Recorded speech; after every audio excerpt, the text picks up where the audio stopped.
అది కూడా మేము యాక్టివేట్ చేశాము. ఫుల్ ప్రొడక్షన్కి మేము తీసుకొచ్చాము. గతంలో కూడా ఇలాంటి పరిస్థితి వస్తే ఆనాడు వాజ్పేయి గారు చంద్రబాబు నాయుడు గారు కలిసి విశాఖ ఉక్కుని కాపాడారు. ఈరోజు మోడీ గారు చంద్రబాబు నాయుడు గారు కలిసి మళ్ళీ విశాఖ ఉక్కుని కాపాడుతున్నారు. సో అపోహలు ఏం అవసరం లేదు. విశాఖ ఉక్కుని ప్రైవేటీకరణ జరగనీయం. కానీ విశాఖ ఉక్కు ప్రాఫిట్లో నడవాలని మేము అందరం కోరుకుంటున్నాం. ఎందుకంటే పదే పదే బెయిల్అవుట్లు ఇస్తాం కరెక్ట్ కాదు. ప్రాఫిట్లో నడవాలి, దానికి అందరూ సహకరించాలి. విశాఖ ఉక్కుకి సంబంధించిన భూమి 1 ఎకరం కాదు కదా, 1 గజం ఏ ఒరిజినల్ ఇంటెన్షన్కి ఇచ్చారో దానికే వాడతాం తప్ప వేరే దానికి డైవర్ట్ చేయాలన్న ఆలోచన ఎన్డీఏ ప్రభుత్వానికి లేదు. సిపిఎం సోదరులకి స్క్రిప్ట్ ఎక్కడి నుంచి వచ్చిందో వాళ్ళే దానికి సమాధానం చెప్తే బాగుంటుంది.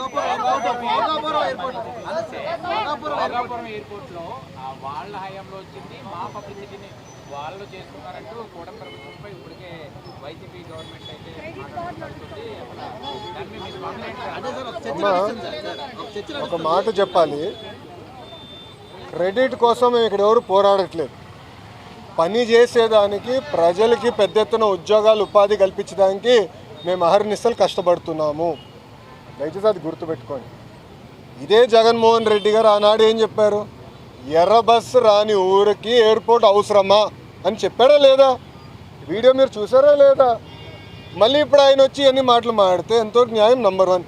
నంబర్ 2, ఆనాడు జిఎంఆర్కి సుమారుగా 2600 ఎకరాలు కూటమి ప్రభుత్వం అందజేసింది. నన్ను అడిగితే అది ఇంకా తక్కువ. ఒక హైదరాబాద్ ఎయిర్పోర్ట్కి 5000 ఎకరాలు ఇచ్చాం. ఆనాడు ఇదే పెద్ద మనుషులు ఏమన్నారంటే హైదరాబాద్ ఎయిర్పోర్ట్కి 5000 ఎకరాలు అవసరమా, ఎయిర్పోర్ట్కి 5000 ఎకరాలు అవసరమా? ఈరోజు మీరు హైదరాబాద్ ఎయిర్పోర్ట్ చూడండి, అదే సమయంలో బెంగళూరు ఎయిర్పోర్ట్ చూడండి. ఈరోజు బెంగళూరు సిటీ 2వ ఎయిర్పోర్ట్ కోసం ఎతుకుతున్నారు. కానీ అదే హైదరాబాద్ రాబోయే 100 సంవత్సరాలు కూడా కావాల్సిన డెవలప్మెంట్కి భూమి రెడీగా ఉంది. ఇదే టెర్మినల్ ఇంకొక మిర్రర్ కాపీ అటు పక్కన చేయొచ్చు. సో అలా ముందు చూపుతో ఒక విజన్తో చంద్రబాబు నాయుడు గారు ఆనాడు చేశారు. జగన్మోహన్ రెడ్డి గారు అధికారంలోకి వచ్చిన తర్వాత జిఎంఆర్కి ఇచ్చిన భూమి కూడా వెనక్కి తీసుకున్నాడు.